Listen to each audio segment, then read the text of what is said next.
Bienvenue dans celle qui suit. Aujourd'hui, j'aimerais te parler d'un sentiment qu'on connaît presque toutes, la culpabilité de s'occuper de soi. Ce poids invisible qu'on ressent quand on décide de faire une pause. Ce petit poison intérieur qui murmure « Tu devrais faire autre chose. Tu n'as pas le temps pour ça. Tu exagères.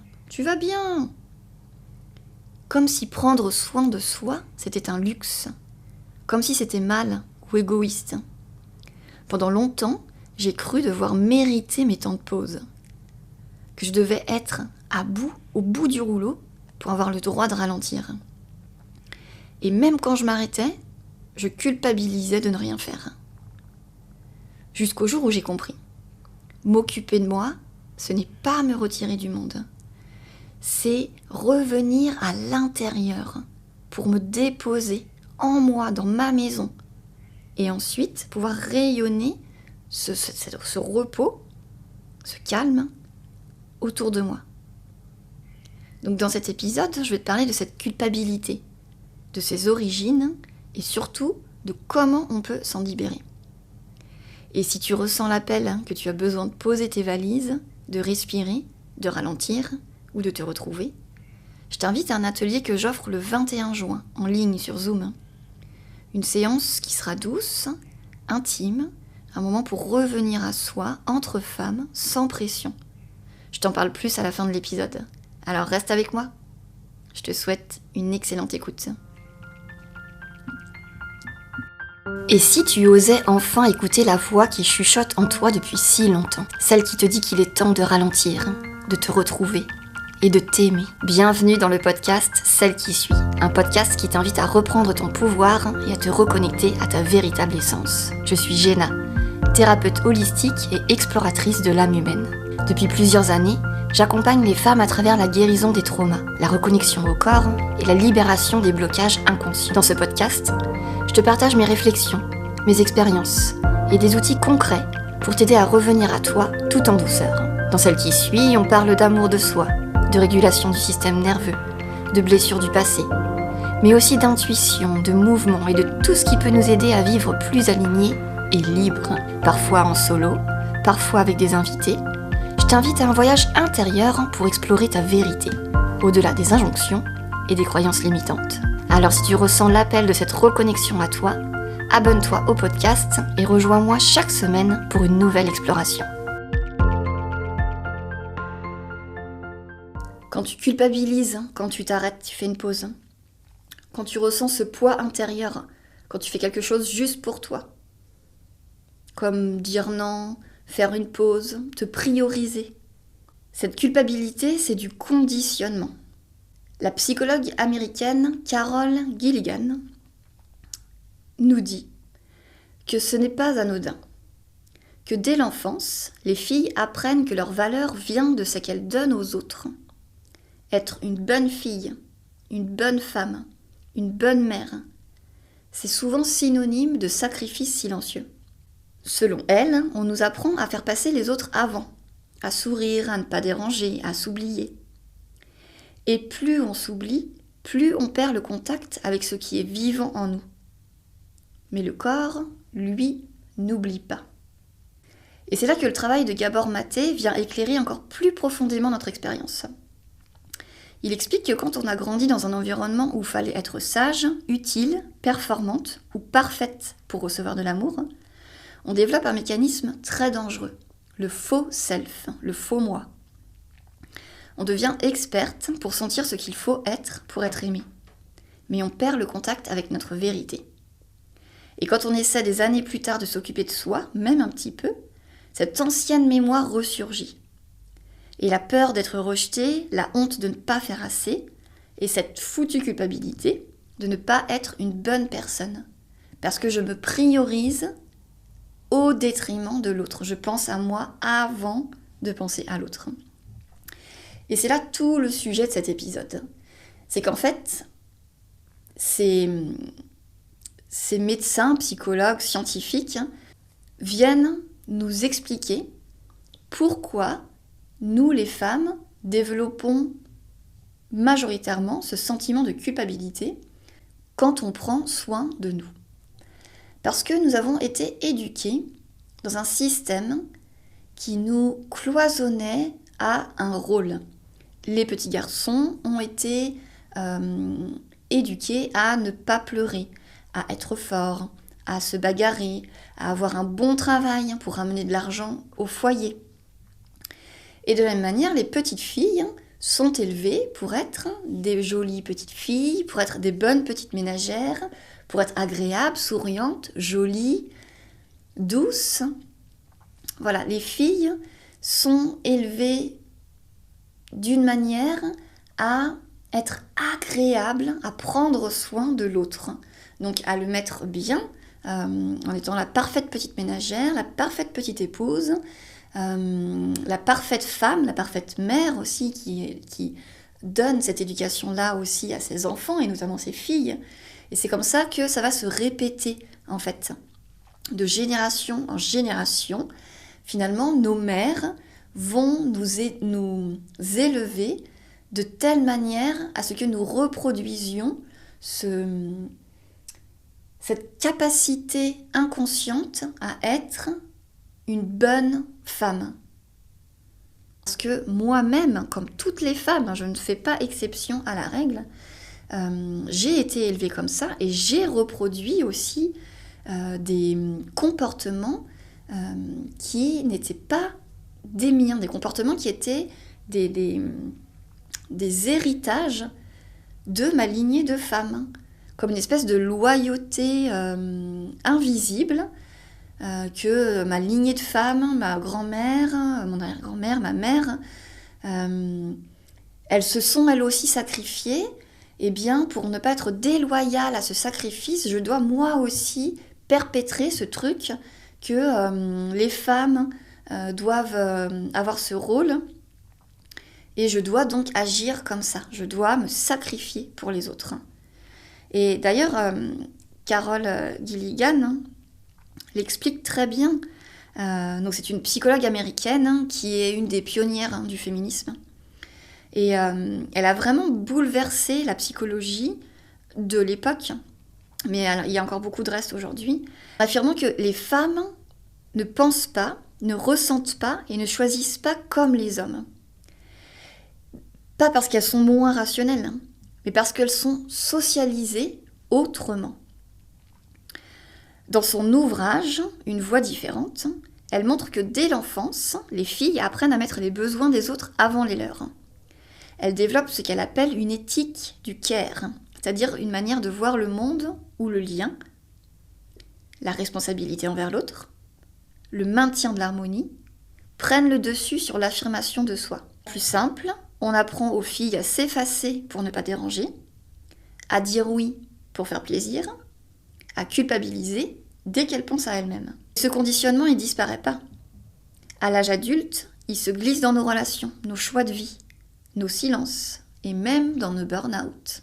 Carol Gilligan, elle explique que beaucoup de femmes, à force de se conformer à cette attente sociale du don total, elles finissent par perdre complètement leur propre voix. Elles s'effacent.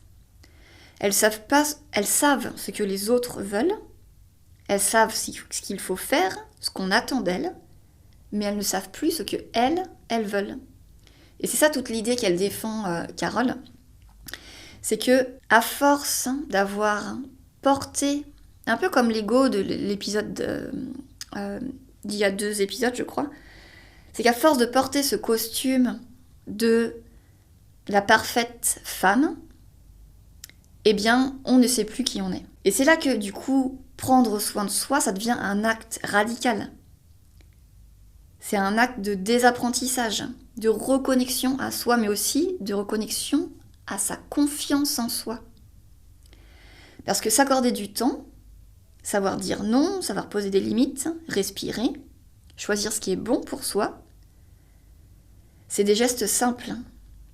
Mais dans une société qui attend des femmes qu'elles donnent tout, c'est des actes de résistance. Et c'est pour ça que, même encore aujourd'hui, on entend des femmes qui critiquent d'autres femmes quand elles sont un peu plus libres, ou un peu plus... elles osent prendre soin d'elles, sans culpabiliser. Parce que ça vient déranger, en fait. Ça vient gêner celles qui ne se sont pas encore autorisées. Ça vient les bousculer. Et donc on va nommer une femme qui ose être, qui a confiance en elle, qui ne culpabilise pas quand elle prend du temps pour elle, quand elle prend soin d'elle. On va la nommer d'égoïste, de mauvaise mère, de mauvaise épouse, une femme de petite vertu, comme on dirait, poliment. Parce qu'elle vient déranger les codes, elle vient agiter un peu tout ça là. Et il y a encore des femmes qui viennent me trigger, comme on dit, me déclencher, parce que j'ai encore énormément de restes de ça, et j'ai encore énormément de croyances limitantes à enlever, parce que c'est tellement ancré, parce que c'est tellement profond.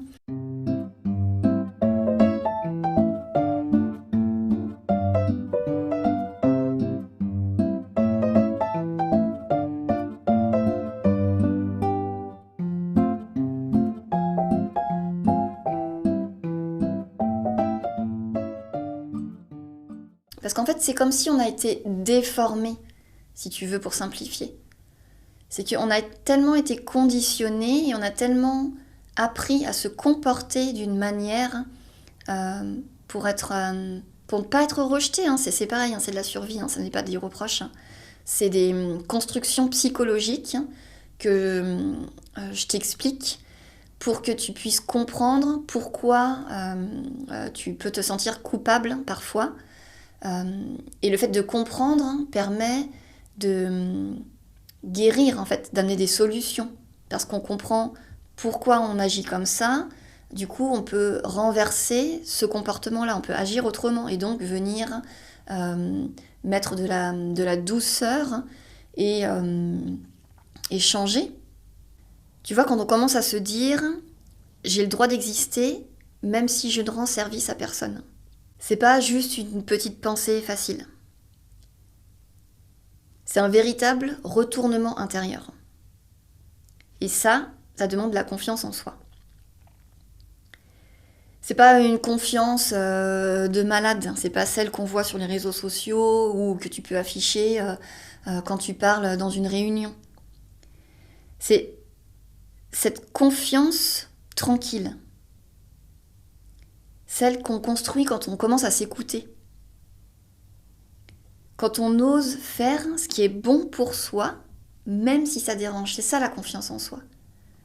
C'est oser être différente et peut-être se faire juger, peut-être se faire rejeter, mais savoir que c'est juste pour nous, même si c'est pas validé par les autres. Et dans la vie, ça peut se manifester par plein de petits détails anodins, mais qui en fait sont des petits actes de ne pas prendre soin de soi. Ça va être le fait de culpabiliser parce qu'on a dit non à une amie.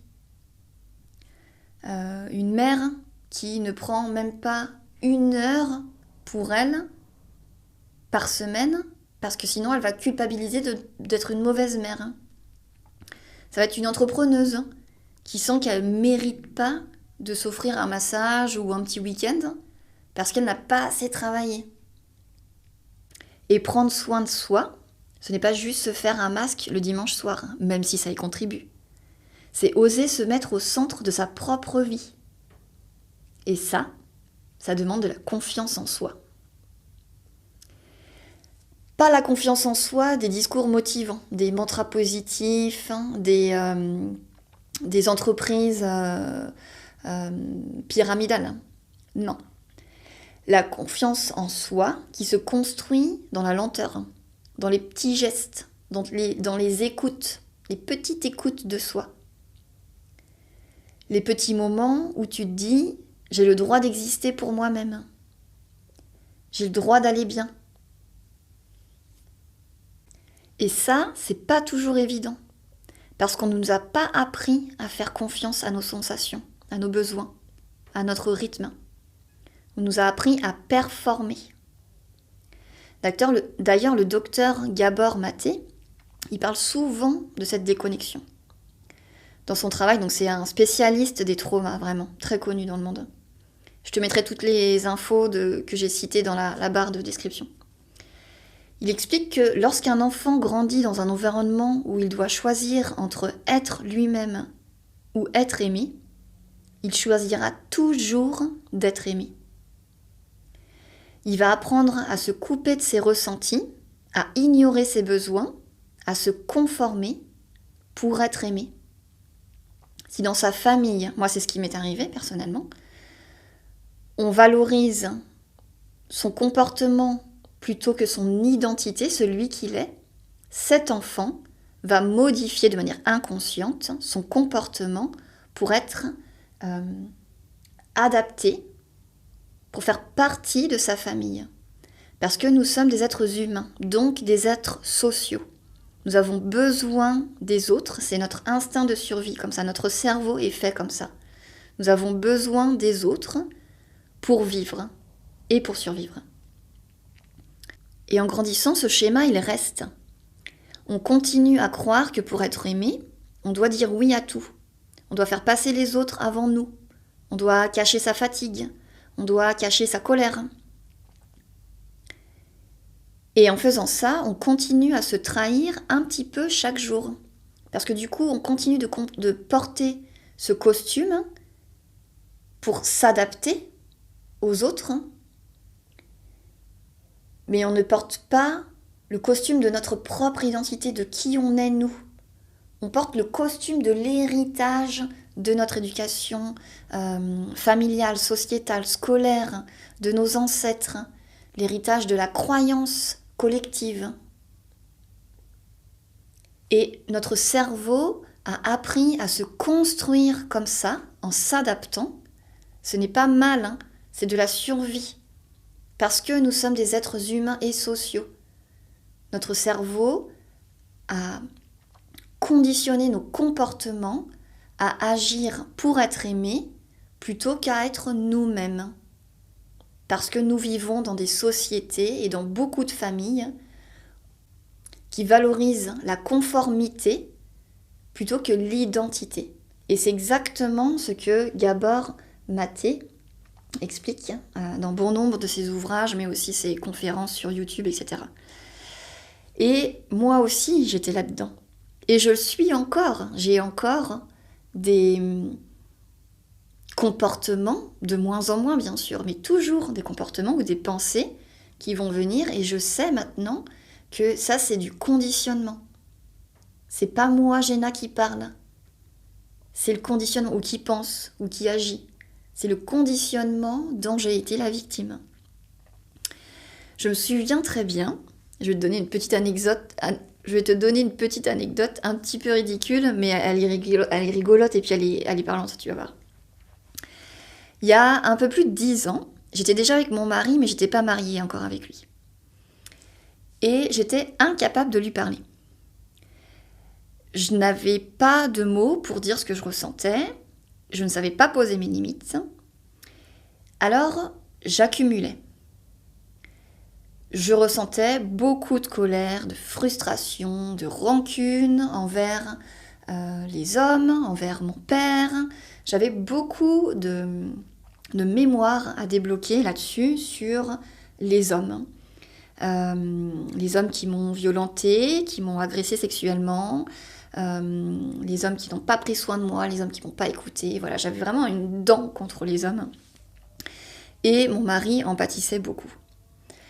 Et je lui en voulais, en fait, de ne rien faire. Pour moi, il faisait rien, évidemment. Il faisait plein de choses, mais moi, je ne le voyais pas.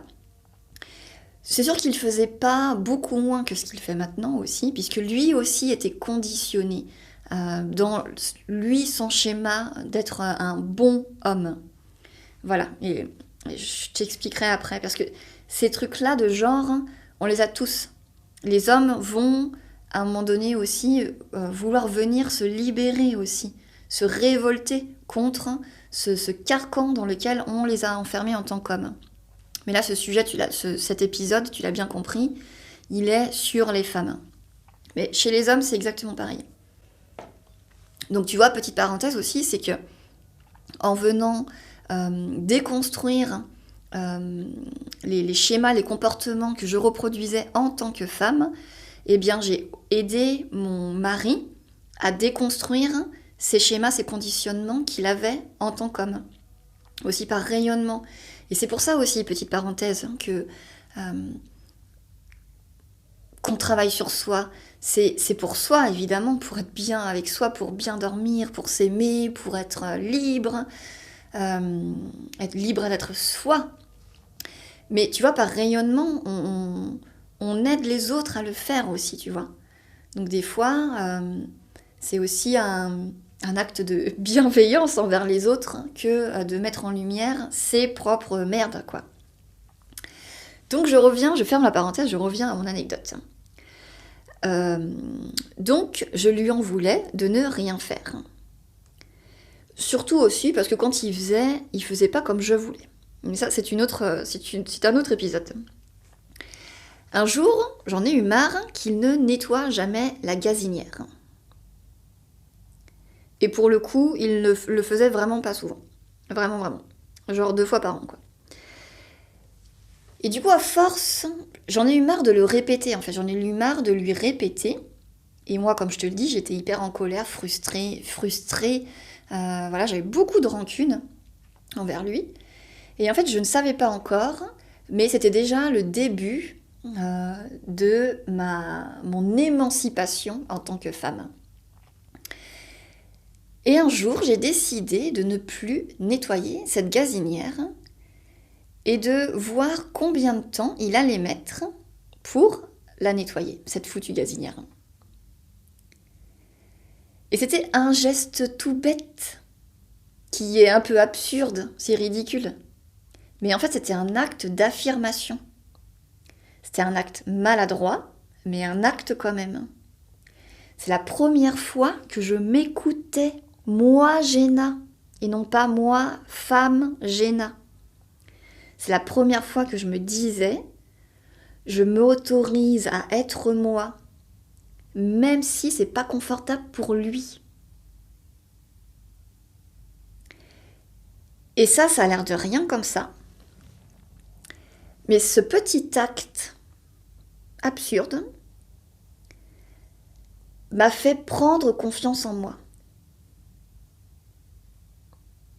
M'a fait accepter que je pouvais exister pleinement, même si je nettoyais pas cette foutue gazinière. Que je n'en étais pas moins une femme. Je te promets, ça a l'air ridicule. Hein. Mais c'est vraiment ce qui s'est passé dans ma tête il y a un peu plus de 10 ans.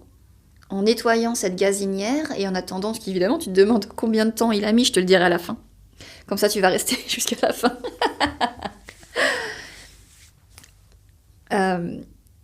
Cet acte de rébellion a été le premier acte, le premier pas vers moi-même. Parce que cette révolte silencieuse, là, cette petite guerre que j'ai menée en silence contre mon mari, mon compagnon à l'époque, je l'ai menée surtout contre moi. Parce que je te promets pendant 2 semaines, je te le dis, c'est 2 semaines, il a mis 2 semaines. Parce que je te promets pendant 2 semaines, j'ai dû lutter contre mon envie, mais presque impérieuse, c'était presque compulsif. Je voulais nettoyer cette gazinière et je devais à chaque fois me rappeler pourquoi je m'étais lancée dans cette croisade. Et ça m'a permis de regarder aussi quels étaient mes comportements en fait, parce que ça m'a vachement interrogée de me dire mais pourquoi ça me fait ça, mais pourquoi c'est si difficile d'arrêter de nettoyer cette gazinière, pourquoi ça me procure autant de culpabilité, parce que des fois je me disais ah mais c'est bon, déjà je culpabilisais parce que c'était sale. Moi il faut savoir que je suis une cuisinière, j'ai appris à cuisiner, je veux dire dans mon apprentissage, etc. J'ai travaillé longtemps en cuisine, dans des grands restaurants, et donc j'ai aussi comme cette déformation professionnelle, en plus d'avoir cette déformation en tant que femme, c'est que voilà, pour moi l'hygiène en cuisine c'est vraiment hyper important, tu vois. Et donc déjà, de ne pas nettoyer cette gazinière, déjà, ça me procurait beaucoup d'inconfort parce que ce n'était pas hygiénique avec la nourriture, etc. T'as compris, la marche en avant, etc. Euh, C'était qu'est-ce que les autres vont penser de moi, pas de nous, de moi. Parce que la gazinière est sale, ils vont penser que je ne nettoie pas la gazinière. Donc c'était aussi le jugement des autres. Euh, C'était cette lutte avec aussi, il faut que ma maison soit propre, c'est ma maison, je suis responsable comme c'est mon rôle. Vraiment, hein, des, ça m'a brisé des barrières. Hein. Cette foutue gazinière, cette putain de gazinière a brisé des barrières dans mon cerveau, quoi.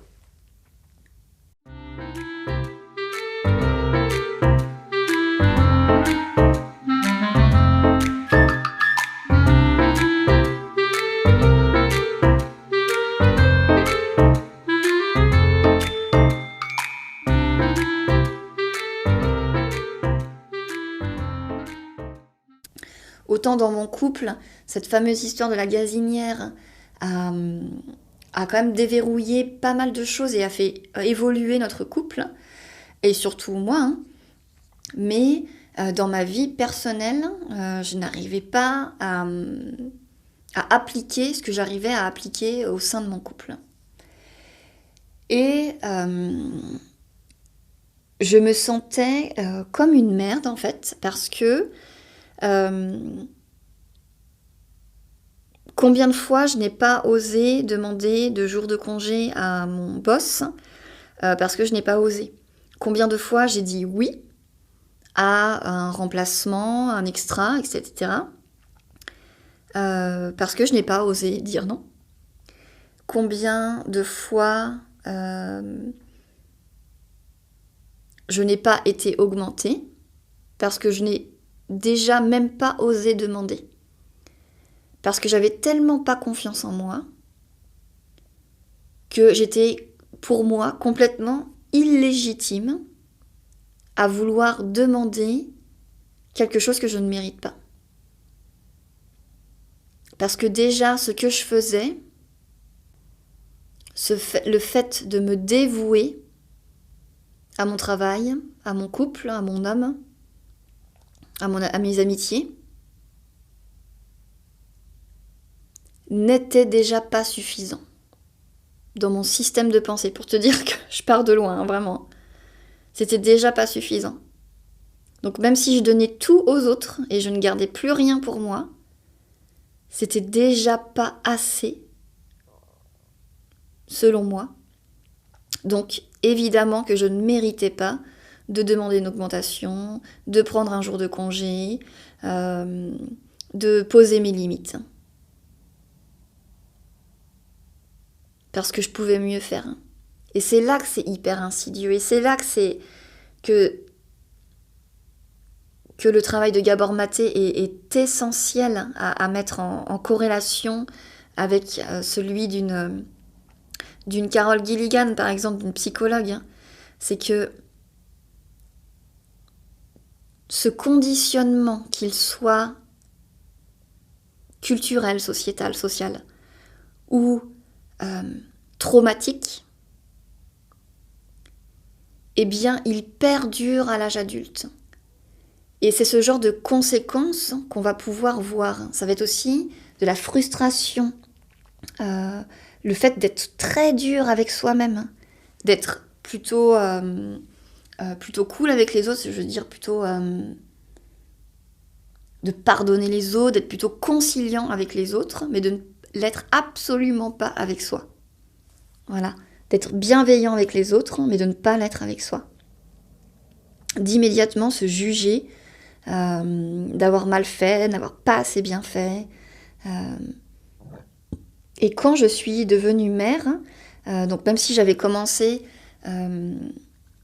légèrement ce travail dans ma vie en tant que femme, quand je suis devenue mère, ça est aussi ça qui est remonté complètement à la surface.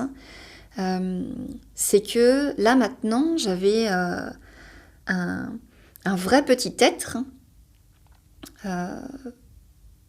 à m'occuper, qui comptait sur moi. Mais vraiment, quoi. Et pendant les premières années de l'enfance de ma fille, qui aujourd'hui a 7 ans, je n'ai fait les choses que pour elle. Et même des trucs anodins, même me poser un masque sur le visage, même m'offrir 1 heure de massage, je sais pas, même la faire garder pour aller au restaurant avec mon mari. Même ça m'était impossible parce que je culpabilisais immédiatement d'être une mauvaise mère. Parce que pour moi, étant maintenant mère, je devais consacrer 100% de mon temps, de mon énergie, de mes pensées à mon enfant. Et m'accorder du temps pour moi revenait à être une égoïste, mauvaise mère, et une sorcière à brûler sur le bûcher. Vraiment, j'exagère, mais vraiment, il était hors de question que je m'autorise du temps pour moi, et puis jusqu'à ce que ça devienne trop dur, en fait, jusqu'à ce que... parce que le problème, c'est qu'à force d'oublier les signaux de notre corps, en fait, de ne pas les écouter, eh bien, le corps finit par parler plus fort. Il finit par taper beaucoup plus fort à la porte. Vu que tu veux pas le laisser entrer, et il défonce la porte.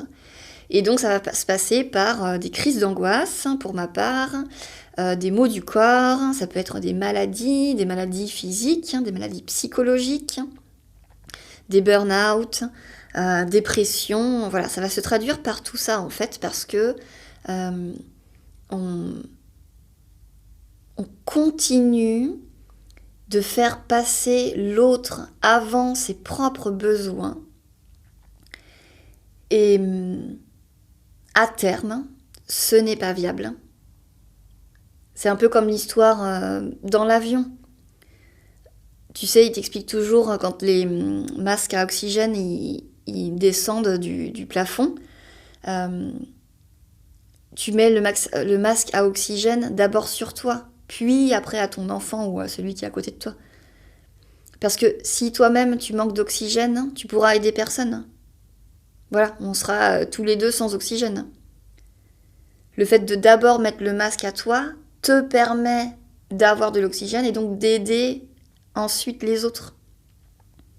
Et bien là, le truc de prendre soin de soi sans culpabiliser, c'est exactement pareil. C'est d'abord tu prends soin de toi, mais pour pouvoir rayonner.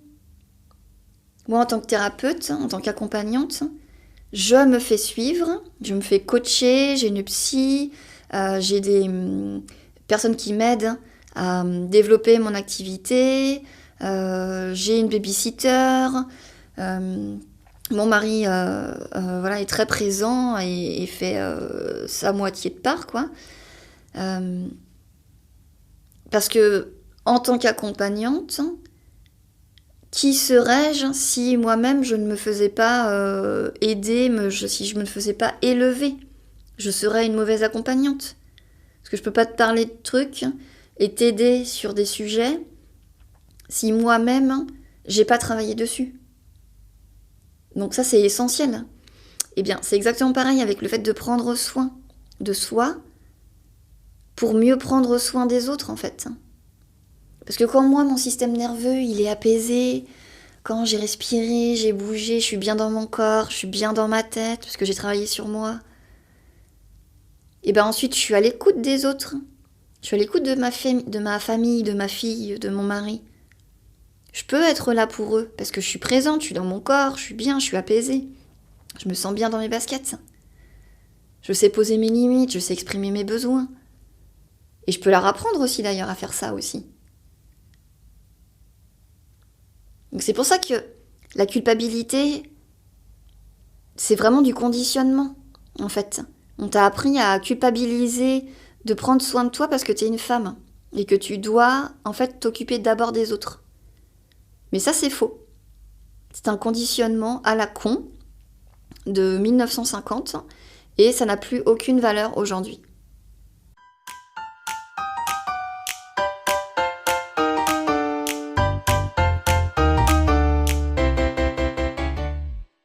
Donc concrètement, comment ça marche? C'est d'abord la prise de conscience. Parce qu'il n'y a pas changement sans prise de conscience. Donc d'abord, il faut que tu t'observes faire. Il y a un petit truc, moi, qui m'aide beaucoup, c'est de noter. Donc je t'ai déjà expliqué que j'ai beaucoup de carnets de différents thèmes, en fait. Et donc, j'ai un carnet où je vais observer mes schémas. Carnet, schéma, voilà. J'ai un carnet ego, j'ai un carnet croyances limitantes, schéma.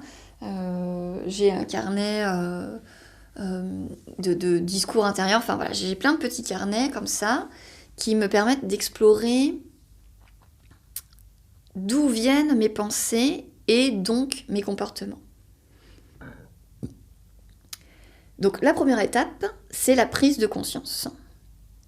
Chaque fois que tu ressens de la culpabilité en prenant du temps pour toi, que ce soit te reposer, faire un soin, prendre du plaisir, dans quelques domaines que ce soit, observe ce qui se passe dans ton corps et dans ton mental. Tu ressens de la culpabilité. En général, la culpabilité, les émotions qui sont dérangeantes comme ça, souvent elles viennent s'inscrire dans notre corps. Elles viennent s'exprimer dans des sensations corporelles, dans des tensions. Donc la première chose que moi je fais, c'est d'observer d'où est-ce que vient la tension et quelle est-elle, où est-ce qu'elle se situe dans les parties de ton corps et qu'est-ce que ça te fait, du chaud, du froid, des picotements, une boule qui se serre, de la chaleur, un sentiment écrasant, d'être un peu écrasé, du poids sur les épaules, des douleurs dans la nuque, dans les omoplates, ça peut être plein de choses. Note dans ton carnet qu'est-ce qui se passe dans ton corps. Et puis ensuite, observe les phrases qui tournent en boucle dans ta tête. Tu perds ton temps, t'es bonne à rien. Tu te reposes alors que t'as tellement de trucs à faire. Tu n'es pas utile. Tu es égoïste. Toutes ces petites phrases que ton mental t'envoie pour te faire culpabiliser. Note-les, ces phrases, dans ton carnet. Et puis ensuite, ces phrases, tu vas les relire et tu vas te demander à qui elles appartiennent, ces phrases. Est-ce que ce sont les tiennes? Est-ce qu'elles viennent de ton éducation? Est-ce qu'elles viennent de ta mère, de ta grand-mère? Est-ce qu'elles viennent de la société? D'où est-ce qu'elles viennent, ces phrases? Moi, il y a quelque chose qui m'aide beaucoup aussi, c'est le fait de nommer à voix haute ce que je ressens. Et en fait, ça me libère déjà le mental, parce que le fait de le dire à haute voix, ça m'aide à le ressentir dans mon corps, et un peu comme si j'expulsais une boule de poil, parce qu'en le nommant à haute voix, comme si je m'en séparais. Donc ça va être, par exemple, là, je me sens coupable de ne rien faire. J'ai l'impression que je devrais être plus productive. Mais ce que je ressens, mon mental me dit que je dois être plus productive, que je n'en fais pas assez. Mais ce que je ressens dans mon corps, c'est que j'ai besoin de douceur, j'ai besoin de me reposer. Et le simple fait de noter et de le nommer à haute voix, ça active le cortex préfrontal, qui est la partie du cerveau qui permet d'observer avec du recul, plutôt que de réagir dans le conditionnement et dans les schémas répétitifs, etc. Et dans cette idée-là, je me sens coupable de ne rien faire parce que je dois être plus productive, mais je sens que j'ai besoin de me reposer. Dans la foulée, tu t'entends le dire à haute voix et tu transformes cette phrase en quelque chose de positif. Quelque chose comme « je m'autorise à exister pour moi. Moi aussi, je suis importante et j'ai le droit de me reposer. Je peux me reposer sans me justifier. C'est un exemple que je te donne. Mais c'est l'idée de transformer la négation en positif. Je me sens coupable de me reposer parce que je devrais être plus productive. Je la transforme en je m'accorde du repos pour être plus productive. C'est un peu comme chanter ton esprit, ta pensée, ton mental, comme pour te donner une autorisation consciente que tu as le droit de prendre soin de toi. Tu peux écrire des petits post-it partout, dans ton frigo, sur ton miroir, dans ta salle de bain, dans ton portefeuille, sous ton oreiller. J'ai le droit de prendre soin de moi. J'ai le droit de me reposer. Je suis importante. Je suis aimée, même quand je ne fais rien. Et je suis, même quand je fais rien. Ensuite, une des choses qui m'a aidée, c'est de m'entourer de femmes qui se choisissent. Parce que tu vas être beaucoup jugée, je te le dis. Parce que même si notre époque a évolué, a changé, et est beaucoup plus moderne et égale en chance, je dirais, tout de même, ça a beaucoup changé depuis nos grands-mères. Quand même, ça reste quand même assez patriarcal, assez genré. Même ma fille de 7 ans, pourtant tu te doutes bien que ce n'est pas du tout l'éducation qu'on lui donne, elle a, par les dessins animés, par ses petits camarades de l'école, par ce qu'elle nous voit faire aussi, hein, tout à fait, on n'est pas complètement déconstruit à ce niveau-là. Elle a ces trucs-là. Donc même si l'époque est différente, tout de même, ça reste. Donc, en t'entourant de femmes qui se choisissent, eh bien, tu vas oser te choisir, tu vas oser parler vrai, tu vas oser te reposer sans honte, parce que tu vas apprendre que, en fait, ce que tu ressens, il y a beaucoup de femmes qui le ressentent, que tu n'es pas seule, que tu n'as pas à rester dans ta culpabilité juste parce que c'est ta condition féminine. Non, non, non. Il y a beaucoup, beaucoup de femmes qui ressentent la même chose et qui sont comme toi, qui cherchent des alliés, qui cherchent des soutiens pour pouvoir se déposer, pour pouvoir nommer les choses, pour pouvoir faire de la libération émotionnelle ensemble, plutôt que de se juger les unes des autres si une telle prend plus soin d'elle que l'autre, quoi. Et évidemment, tu te doutes bien où je vais en arriver. Évidemment, revenir au corps, ma chérie, mais oui. Des micro-pratiques de régulation. Parce que la culpabilité, c'est pas juste une pensée. C'est le système nerveux qui s'active. Donc tu sais bien, le système nerveux, je t'en parle tout le temps. C'est revenir dans ton corps. C'est arrêter de penser et de ressentir « je me sens coupable ». C'est libérer. D'accord, je me sens coupable. Oui, là, je me sens coupable. Je vais aller la libérer, cette culpabilité. Donc j'ai écrit dans mon carnet, j'ai dit à haute voix ce que je ressentais. J'ai transformé ce que je ressentais à haute voix en pensée positive. Je suis entourée de femmes qui me comprennent et qui ne me jugent pas dans mon sentiment de culpabilité ou dans le fait de prendre soin de moi. Eh bien, je vais aller aussi réguler dans mon corps. Je vais aller libérer ça. Pareil, parce que le corps, il se souvient de tout. Tout ce que t'as pas nommé, ça s'est venu s'inscrire dans ton corps. Tout ce que t'as pas évacué, c'est venu s'inscrire dans ton corps.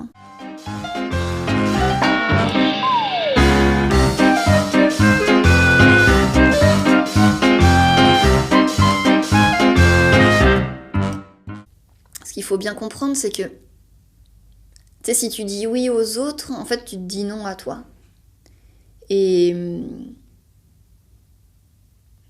je pense que si tu écoutes ce podcast, je pense que t'en as marre, en fait, de te dire non à toi, tu vois. Je pense que tu commences à entrevoir l'idée que peut-être tu peux te dire oui à toi. Et ça, c'est pas anodin que ça t'arrive. Ça t'arrive pas pour rien. Ça t'arrive parce que, voilà, t'as vécu ce que tu devais vivre, de positif et de négatif, de plaisant et de désagréable.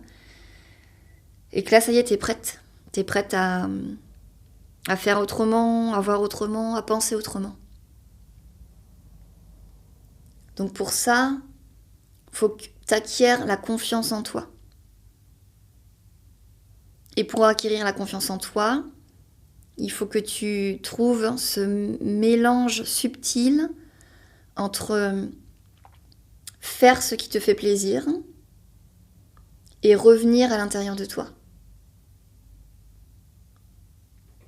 Parce que pour faire ce qui te fait plaisir, bien, faut que tu écoutes qu'est-ce qui te fait plaisir. Donc ça va être cette balance qu'il va falloir que tu travailles doucement. C'est pas pressé, il n'y a pas le temps, il y a rien qui urge. C'est un travail d'une vie, peut-être. En tout cas, il n'y a pas de, comme on peut nous vendre sur les réseaux sociaux, chez certaines personnes. Voilà, il n'y a pas comment guérir de la dépression en 6 mois. Voilà, il n'y a pas ça. Non. Ce n'est pas, encore une fois, une performance. C'est déjà voir, déjà observer que tiens, j'agis comme ça, tiens, je fais comme ça, tiens, je dis ça, je pense ça. Ah, mais ça vient d'où ça? C'est qui parle? Pourquoi je culpabilise? Est-ce que le fait de ne pas faire me retire de mon identité en tant qu'humaine, de toutes mes capacités, de tout ce que je suis? Est-ce que ça me retire quelque chose? Voilà, en fonction de la réponse, tu adaptes. Cet épisode touche à sa fin. Je te remercie pour l'écoute et je terminerai sur quelque chose qui est extrêmement inspirant, qui est de Gabor Maté. Il dit « On ne guérit pas en devenant quelqu'un de mieux, on guérit en retrouvant qui on est vraiment. » Et donc, c'est vraiment ça, en fait. C'est retrouver qui on est. Et ça passe par réapprendre à s'écouter, à ressentir, à respecter ses limites. Et donc, à prendre soin de soi comme un acte de retour à soi, et non comme un caprice. Souvent, il parle du corps comme d'un messager. Nos tensions, nos douleurs, nos maladies, nos fatigues chroniques, ce sont des alertes. Et pourtant, on les ignore. Parce qu'on a appris à prioriser les autres, l'extérieur. Prendre soin de soi sans culpabiliser, c'est changer son centre de gravité. C'est dire, mon système nerveux compte. Mon corps a le droit de s'arrêter. Ma joie a de la valeur. Donc, oui, prendre soin de soi, c'est politique. Prendre soin de soi, c'est révolutionnaire. C'est intime. C'est dire oui à la vie en nous, même quand on a été éduqué à dire non à nos besoins. Alors oui, c'est pas toujours confortable. Il y a la voix de la culpabilité, les conditionnements, la peur d'être jugé, la peur d'être égoïste. Mais il y a aussi une voix plus douce, plus profonde, celle de ton être, de ton corps, de ta vérité. Et si tu veux aller plus profondément, je te propose un atelier le 21 juin, le jour du solstice d'été, le jour où le soleil brille le plus fort et le plus longtemps. Ça se passe un samedi, c'est à 10h du matin jusqu'à midi. Ce sera une bulle de respiration, une pause pour te reconnecter à toi. Pas besoin de savoir faire quoi que ce soit. Le truc, c'est juste être là, présente, vivante, avec toutes ces émotions. La culpabilité, la colère, la frustration et toutes ces envies de faire mieux. C'est une invitation à te choisir, sans culpabilité. Tu peux réserver ta place via le lien dans la description de l'épisode. Je serai heureuse de t'accueillir. Et d'ici là, rappelle-toi, tu es digne de soins, de douceur et de confiance. Je te remercie pour l'écoute et je te dis à bientôt.